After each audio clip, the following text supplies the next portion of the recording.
आप सभी को जय मसीह की। प्रभु आप सभी को बहुत आशीष दे। मेरे भाई और बहनों, आप सभी से एक रिक्वेस्ट है, प्लीज़ इस वीडियो को पूरा ज़रूर सुनना। ये एक गवाही है, ये प्रभु के दास के द्वारा एक गवाही दी गई है और कहा जाता है कि एक सच्ची गवाही है। परमेश्वर का आत्मा आज आपसे बात करेगा और इस गवाही के द्वारा आप जान पाओगे कि हमें प्रभु यीशु मसीह की कितनी ज़रूरत है और उसके बगैर हमारा जीवन कैसा है। और पहली बात तो ये है कि यीशु ही जीवन है। अगर यीशु हमारे जीवन में नहीं है तो हमारी ज़िंदगी नहीं है। और परमेश्वर का वचन ये भी कहता है कि परमेश्वर ने मनुष्य के सामने चुनाव रख दिया है और उसने कहा है, देख जीवन और मृत्यु की बातें तेरे सामने रखी है, लेकिन मैं फिर भी कहता हूँ कि तू जीवन ही को चुन। और परमेश्वर का वचन ये भी कहता है कि पाप की मजदूरी तो मृत्यु है। मजदूरी का मतलब आप जानते ही होंगे, मजदूरी मतलब कमाना, मतलब परिश्रम करना। अब वो परिश्रम किस प्रकार का है, कैसा नहीं है, मतलब वो परिश्रम गलत है, पाप में है या फिर भले काम में है, पवित्रता के जीवन जीने में है। जैसी मजदूरी करेंगे वैसा ही प्रतिफल मिलेगा, क्योंकि साफ बोल दिया परमेश्वर ने, देख जीवन और मृत्यु की बातें तेरे सामने है और तू जिस मजदूरी को चुनेगा वही तुझे प्रतिफल मिलेगा। पाप की मजदूरी तो मृत्यु है और अनंत जीवन की मजदूरी है आज्ञा पालन। अगर हम आज्ञा पालन करेंगे तो हमें अनंत काल का जीवन मिलेगा, पृथ्वी पर बहुतायत का जीवन, आशीषित जीवन और स्वर्ग में अनंत काल का जीवन। तो इसी के तौर पर परमेश्वर के वचन के द्वारा जो ये गवाही है, क्योंकि इसमें एक ऐसी परिस्थिति आई थी इस गवाही में कि सामने मनुष्य के सामने चुनाव रखा था, लेकिन उस मनुष्य ने एक, कहते हैं ना कि इंसान कभी कभी अपने घमंड में रहता है या कभी कभी जानकर भी अनजान बन जाता है या सच को देखने के बाद भी उसको समझ नहीं पाता है, या दूसरी बात अपने ऐशो आराम में इतना खो जाता है कि परमेश्वर के वचन को इज्जत ही नहीं दे पाता है। लेकिन जब ठोकर पड़ती है इंसान को तो शायद वो फिर दोबारा समझ जाए, लेकिन बहुत से ऐसे थे, मैं फिर से कहता हूँ कि ठोकर खाने के बाद जिनको मौका नहीं मिला। तो ये कुछ ऐसी ही गवाही है, तो प्लीज इसको जरूर सुनना। गवाही है, कहा जाता है कि नाइजीरिया के किसी व्यक्ति की गवाही है। एक परिवार था, उस परिवार में एक बहन थी, मतलब एक माँ थी, वो प्रार्थना वाली लेडी थी, प्रार्थना किया करती थी, चर्च जाया करती थी, प्रभु के नाम पर विश्वास करती थी और सत्य ने, परमेश्वर की आत्मा ने उस बहन को आज़ाद कर रखा था और प्रभु में बहुत लीन रहती थी और सच्चाई खराई पवित्रताई में चलने की कोशिश करती थी, परमेश्वर की आज्ञा का पालन करने की कोशिश करती थी। बहुत अच्छा जीवन रहा। तो कुछ ऐसा हुआ, उस पूरे परिवार में, उस बहन के पूरे घर में एक बेटी थी। वो बेटी विश्वास नहीं करती थी, बेटी ऐशो आराम में थी, गलत और गंदे काम में थी और दोस्तों के साथ रात रात भर आना, पार्टीज करना और उल्टी सीधी हरकतें करना, अपनी इच्छा को पूरा करना, परमेश्वर की आज्ञा का पालन ना करना, वरन अपनी माँ तक को उल्टा सीधा बोलती थी, सुनाती थी। जब उस बच्चे की माँ कहती थी कि बेटा यीशु मसीह से प्रार्थना कर, वो भला है, वो प्यार करता है, देख तू गलत संगति को छोड़ दे, ऐसे मत कर, वैसे मत कर, मतलब उस लड़की ने अपनी माँ की आज्ञा को भी तुच्छ जाना और यहाँ तक कि परमेश्वर की आज्ञा का भी पालन अच्छे से नहीं कर पाई और मतलब परमेश्वर के वचन को तो एक्सेप्ट ही नहीं किया। मतलब मुंह पे बेइज्जती करने वाली बात थी। मैं किसी पर दोष नहीं लगा रहा, लेकिन एक सत्य बताना चाहता हूँ कि आज के दिन यूथ मतलब जवान लड़का लड़कियों की सोच विचार क्या है कि चलो वो वाली बात अलग है, लेकिन हुआ क्या कि वो लड़की अपने ऊपर बहुत बिलीव करती थी और अपने कामों के ऊपर और अपने यारी दोस्ती में इतना लॉलीन रहती थी कि अपने घर का ना तो कोई पता रहता था, ना तो अपनी माँ की देखरेख होती थी, ना ही किसी के बारे में सोचती थी। अपने इंजॉयमेंट को लेकर खुलेआम जीती थी और कोई रोक टोक नहीं थी उसकी लाइफ में, कोई रोकने टोकने वाला नहीं था। अगर कोई रोकता टोकता तो उसी को सुनाने वाली बात थी। तो यही चीज़ थी। उसकी माँ ने एक बार अपनी बेटी से कहा, बेटा देख तू प्रभु के नाम पर विश्वास कर, इन सब गलत संगतों को छोड़ दे, तुझे कुछ नहीं मिलने वाला, ये तो कुछ पल की खुशी है। मतलब बहुत कुछ समझाने की कोशिश करी, बहुत आज्ञा पालन के बारे में बताई, लेकिन उस लड़की ने मतलब ऐसी ऐसी बातें बोली अपनी माँ को कि अपने यीशु को अपने पास रख, मुझे नहीं करना, तू जाती है तू जा, मेरे से मत बोल, मेरे से मत बात कर, अब मैं नहीं कर रही विश्वास, सो बातें, मतलब इनकार करना है यीशु मसीह का। बहुत सारी ऐसी बातें थी वचन का अनादर को लेकर और माता पिता की आज्ञा का पालन भी नहीं किया। तो ऐसा हुआ कि वो एक टाइम की बात है, वो लड़की रात को घर पर आई, बहुत लेट नाइट आई और मतलब अपने फ्रेंड्स के साथ एंजॉयमेंट करने के बाद वो घर पर आई, लेट आई।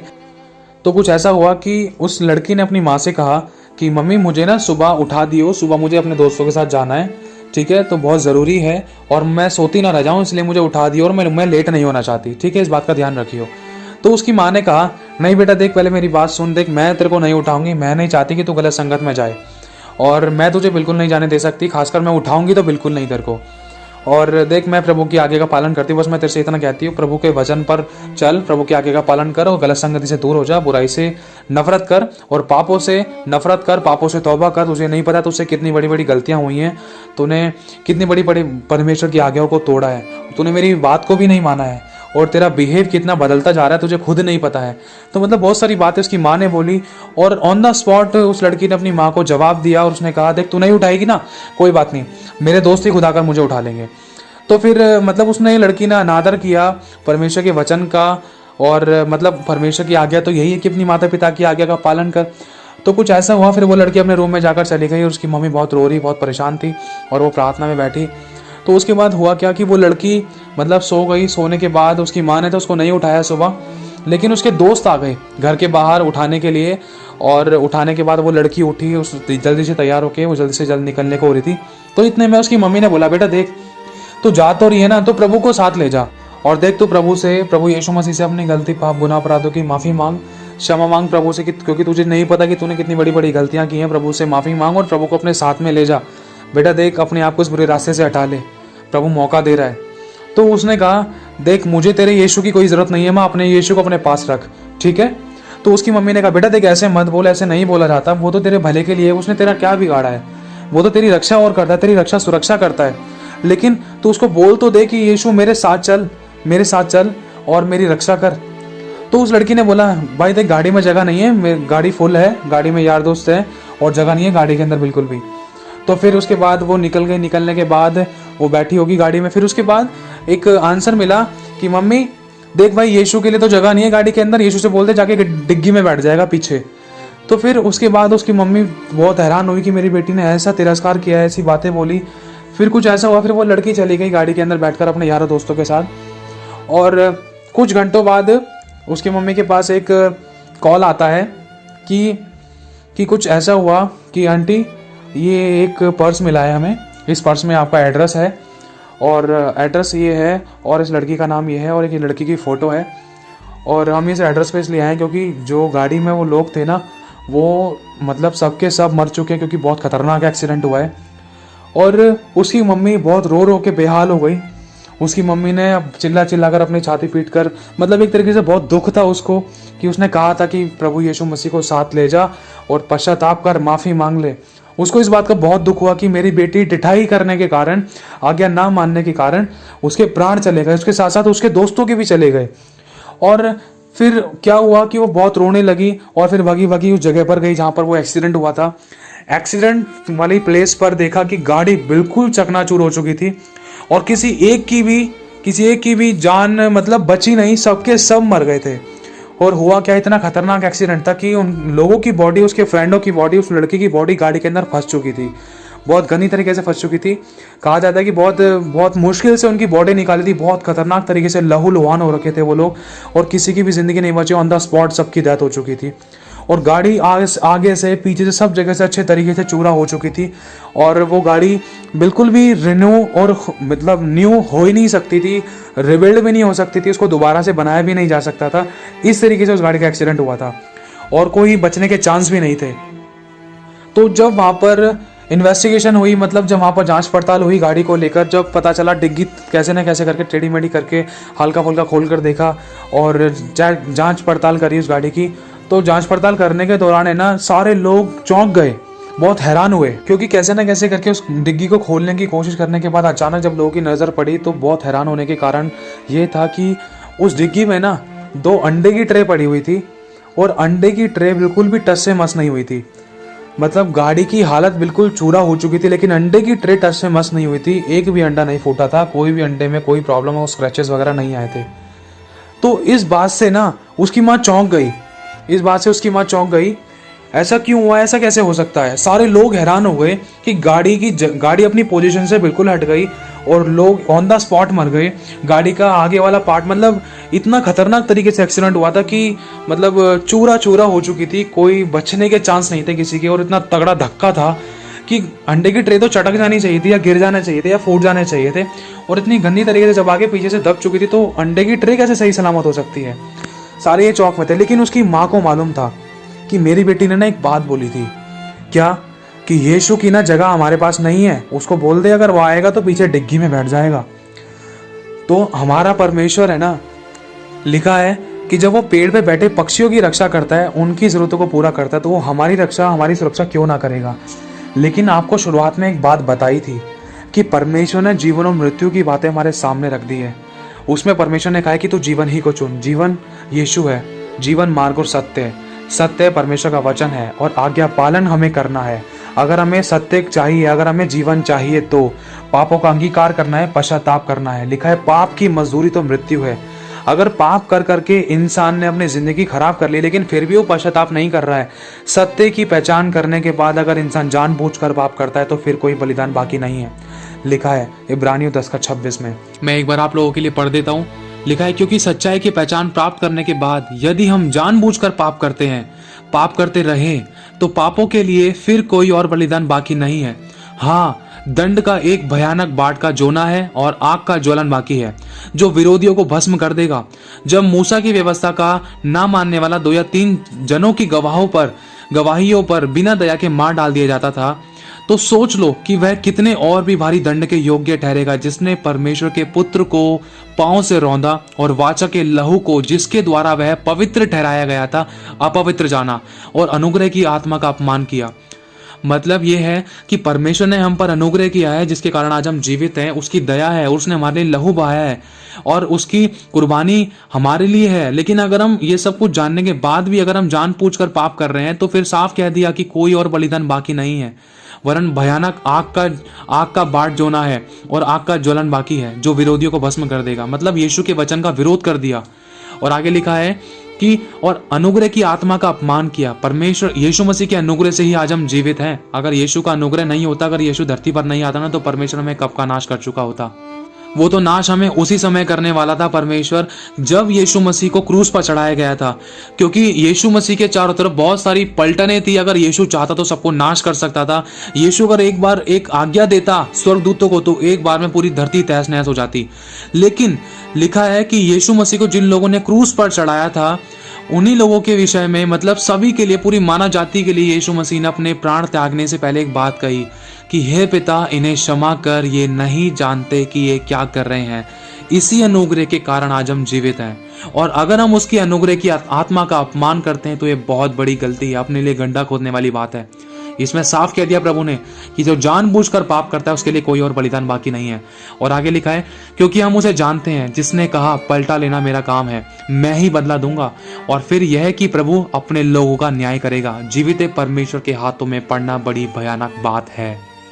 तो मेरे भाई और बहनों, बस मैं इतना कहना चाहता हूँ कि आप कहीं पर भी जाएं और आएं, प्रभु यीशु मसीह के वचन को पहला स्थान दें। चाहे आप आराधना करते हैं, चाहे आप प्रार्थना करते हैं, चाहे आप नॉर्मल विश्वासी हैं, प्रभु यीशु का नाम अपनी जुबान पर जरूर लें और उसको इज्जत से पुकारें, अपने जीवन में आने दें, उसका स्वागत करें, उसको बुलाएं। प्रभु मेरे शरीर, प्राण और आत्मा पर कब्जा करें। जिस पाप के कारण मैं दुख में हूँ या जिस पाप के कारण प्रभु मैं तुझसे दूर हो रहा था, तेरी आशीषों से दूर हो रहा था, तेरी उपस्थिति से दूर हो रहा था, या तेरे दानों वरदानों से, तेरे प्रेम से, तेरे अनंतकाल के जीवन से दूर हो रहा था, प्रभु जो तूने मुझे दिया, प्रभु ऐसी बुराइयां मेरे जीवन में से आज खत्म कर दे। प्रभु तू मेरे साथ चल, प्लीज लॉर्ड जीसस, प्लीज आप मेरे साथ चलिए। पवित्र आत्मा जी आप मेरे साथ चलिए, एक रिस्पेक्ट के साथ, एक आदर के साथ। क्योंकि लिखा है यदि हम उसे अपना पिता कहते हैं तो उसका आदर कहाँ है? हम उसका आदर तो करते ही नहीं है। परमेश्वर ने यह भी बोला अगर तुम मुझे अपना स्वामी कहते हो तो मेरा सम्मान कहाँ है? प्रभु ने साफ कह दिया कि देख, जहां जहां तू जाएगा वहां वहां तेरा परमेश्वर तेरे साथ रहेगा। जिस जगह पे तू कदम रख देगा वो जगह मैं तुझे दे दूंगा। कब? ताली एक हाथ से नहीं बजती है। परमेश्वर अपने इस जगह काम करने के लिए तैयार है, लेकिन हमें अपने इस जगह काम करना है। जब हम उस चमत्कार को, उस मिरेकल को, उस भरपूरी को, उस आशीष को, उस दया को और उस बड़े काम को जो परमेश्वर हमारे जीवन में करने जा रहा है, हम उसको देख पाएंगे। हमें अपनी तरीके से नहीं, वरन परमेश्वर की आत्मा के अनुसार, परमेश्वर की इच्छा के अनुसार हमें पहला कदम बढ़ाना है और उसको पहला स्थान देना है, उसके वचन को इज्जत देनी है। और इतना कहना चाहता हूँ, आप जहाँ कहीं भी जाते हैं तो प्लीज़ प्रभु को साथ रखें और हर जगह प्रभु की उपस्थिति की मदद और सहायता मांगे। प्रभु सही डिसीजन लेने में मेरी मदद और सहायता करें, सही योजना, सही चुनाव करने में मेरी मदद और सहायता करें। मैं जहाँ जा रहा हूँ मेरे हाथ के कामों को सफल करें, मेरी रक्षा और सुरक्षा करें, मेरे आने जाने में मेरी अगुवाई करें और प्रभु मुझे हर एक महामारी, महारोगों से, शैतान की चालों से, विपत्तियों से, कमी घटी बीमारी परेशानी से आप मुझे बचा कर रखे, मेरे परिवारों को बचा कर रखे। प्रभु मैं तो आपके पास आ गया, लेकिन जो मेरे यार दोस्त हैं, मेरे घर परिवार में, उनकी भी रक्षा और सुरक्षा करना, सबकी बंद बुद्धि के लिए, सब तेरे नाम को जाने और तुझमें बने रहें। प्रभु प्रार्थना करिए अपने भाई और बहनों के लिए, ताकि कोई भी परमेश्वर के वचन को हल्के में और ठट्ठे में ना उड़ाए, कोई हल्के में ना ले, परमेश्वर का नाम व्यर्थ में ना ले, और ना ही उसका कोई मजाक उड़ाए, क्योंकि परमेश्वर भस्म करने वाली आग है, वो जल उठने वाला ईश्वर है। और मेरे भाई और बहनों, एक बात और आपको बताना चाहता हूँ कि जब कल मैं परमेश्वर की उपस्थिति में बैठा, प्रभु ने मुझे अनुग्रह दिया उसके पास हाथ और बैठने का, उसकी बातचीत सुनने का और करने का। क्या जब मैं बाइबल लेकर बैठने को पढ़ने लगा, तो प्रभु ने मुझे एक बात सिखाई कि परमेश्वर है ना, उसका वचन कहता है कि देख, तेरा शरीर मेरे पवित्र आत्मा का मंदिर है, जो इसे नाश करेगा उसको मैं नाश कर दूंगा। तो परमेश्वर ने कहा है कि हमारा शरीर है ना, उसका मंदिर है, और वो इसमें वास करना चाहता है। और उसका वचन कहता है, देख मैं तो तेरे द्वार के बाहर खड़ा हुआ खटखटाता हूँ। क्यों वो खटखटाता इसीलिए है क्योंकि एक कुर्सी पर एक ही व्यक्ति बैठ सकता है, या तो शैतान बैठ सकता है या तो परमेश्वर बैठ सकता है। शैतान को परमिशन की जरूरत नहीं पड़ती, वो बिना परमिशन के ही आ जाता है, क्योंकि लिखा है आज्ञा ना मानने वालों के जीवन में शैतान काम करता है। लेकिन प्रभु यीशु मसीह द्वार के बाहर खड़ा हुआ खटखटाता है, उसको बुलाना पड़ता है, वो इज्जत चाहता है, वो प्रेम के योग्य है, वो आदर चाहता है, सबसे पहले वो पवित्रता ही चाहता है। अगर आप बोलोगे प्रभु मैं अपने जीवन को तुझे देता हूँ, तू मेरे घर में आ, मेरे नौकरी बिजनेस में, मेरी लाइफ में, मेरे शरीर प्राण और आत्मा में आ, मेरे प्रार्थना के जीवन में आ, मेरे आराधना के जीवन में आ, तो वो जरूर आएगा। आपको बुलाना है, उसका आदर करना है, अपने आप को जीरो करना है। और प्रभु ने एक वचन मुझे सिखाया, वो मैं आपको बताना चाहता हूँ।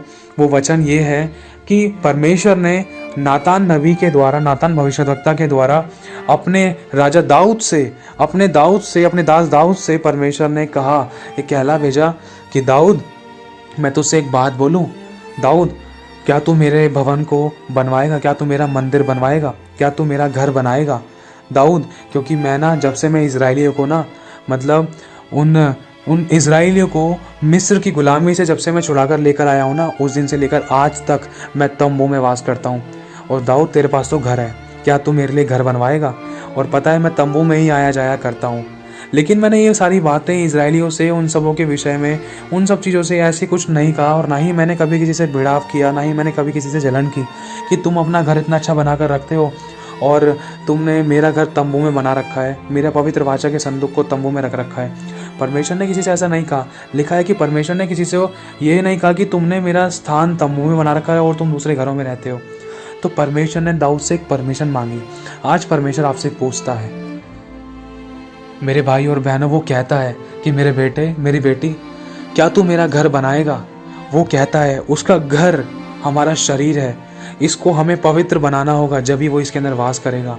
वो कहता है, वो आज खटखटाता है मेरे भाई और बहनों, वो बुलाता है, वो कहता है कि बेटा मेरे पास आ, मैं तुझे वो मश्क बनाऊंगा जिसमें मैं अपनी महिमा को प्रकट करूं, मैं वो बर्तन बनाऊंगा तुझे जिसके अंदर मैं अपनी महिमा को प्रकट करूं। मतलब अगर हम अपने आप को समर्पित करेंगे तो प्रभु हमें स्वयं अपने लहू से धो के पवित्र करेगा, फिर वो इसके अंदर वास करेगा, वो आएगा और आपको वो अपनी अगुवाई के अनुसार चलाएगा, अपनी आत्मा के अनुसार चलाएगा। फिर आपको चलने में, दौड़ने भागने में कोई रोक टोक ना होगी, आप चलोगे थकित ना होगे, दौड़ोगे श्रमित नहीं होंगे, वो उकाबोगे नहीं, आपको ऊंचा उठाकर लेकर चलेगा और आपको अपनी गोद में उठाकर लेकर चला फिरा करेगा। अगर बाढ़ें आए तो वो आपको ना डुबा सकेगी, अगर आप आग में होकर जाओ तो आग आपको ना लगेगी, क्योंकि वो आपकी आड़ है। ध्यान रखना, वो आपको रक्षा और सुरक्षा प्रदान करता रहेगा, उसके स्वर्गदूत आपकी रक्षा और सुरक्षा चारों तरफ रखे रहेंगे।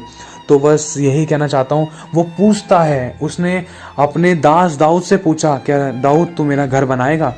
तू तो देवदारों के घर में रहता है, लेकिन देख मेरा तो तंबू, मैं तो तंबू में वास करता हूँ, उसी में आया जाया करता हूँ मैं, कभी भी अगर किसी से बात करनी होती है तो। प्रभु पूछता है आज हमारी क्या औकात है। आज इतना सर्वशक्तिमान परमेश्वर जिसने कहा है कि स्वर्ग मेरा सिंहासन, पृथ्वी मेरे चरणों की चौकी है, तुम मेरे लिए कौन सा घर बनाओगे? उसने आज हमसे परमिशन मांगी है, क्या तू मेरा घर बनाएगा?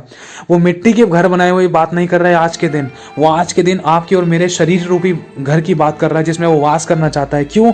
क्योंकि हमने इसको पाप से, बुराइयों से, अभिलाषाओं से भर रखा है।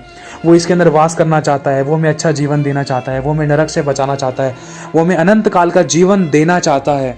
वो चाहता है कि हम सच्चाई, कराई, पवित्रताई का जीवन जिए, जैसे हम खुद बचे तो औरों को बचाने पाए। क्योंकि बहुत से ऐसे थे जिनको परमेश्वर का वचन नहीं मिला, बहुत से ऐसे थे जो आज का दिन नहीं देख पाए, लेकिन आपके ऊपर और मुझ पर परमेश्वर की महाकरुणा का फल है कि आज हम अपने लोगों को जिंदा देख पा रहे हैं और आज हम जिंदा उठे हैं। कोई रोग नहीं है, कोई बीमारी नहीं है, कोई हॉस्पिटलों के चक्कर नहीं, कोई कोर्ट केस नहीं है, कोई दुख, कोई कर्जा, कोई गरीबी, कोई घटी नहीं है। अगर है भी, अगर लगता भी है, तो उसमें भी परमेश्वर हमारे साथ खड़ा है। उसने जब इतने लंबे समय से हमें आज तक संभाल के रखा है, तो क्या वो आगे नहीं संभालेगा?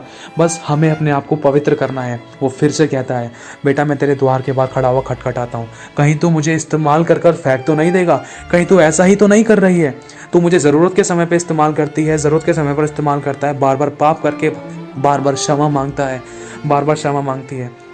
देख, मैं तुझसे फिर से कहता हूँ, पापों से तौबा कर, बुराइयों से नफरत कर, मेरा भय मान, मैं जगत के अंत तक तेरे साथ हूँ। यदि तू मुझसे प्रेम करती है, यदि तू मुझसे प्रेम करता है, तो तू मेरी आज्ञाओं को मानेगा। और मैंने तेरे लिए अपना सब कुछ दे दिया, तो क्या तू मेरे लिए इतना भी नहीं कर सकती? क्या तू मेरे लिए इतना भी नहीं कर सकता? और मैं इससे ज़्यादा मैं तेरे लिए क्या करूँ? क्या कोई और है जिसने मुझसे ज़्यादा तेरे लिए किया हो?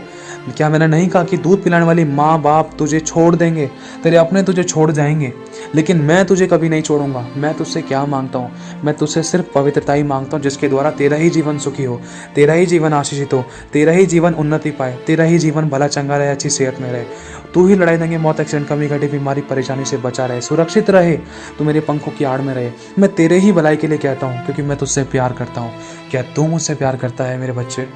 क्या तू मुझसे प्यार करती है मेरी बच्ची? अगर करती है तो मैं कहता हूँ, आज मैं तेरे पास उपस्थिति के लिए मैं तेरा इंतज़ार करूँगा। आज मैं तेरे बिस्तर, तेरे बिछौने के पास मैं तेरा इंतज़ार करूँगा। क्या तू मुझसे मिलने आएगा? क्या तू मुझसे मिलने आएगी?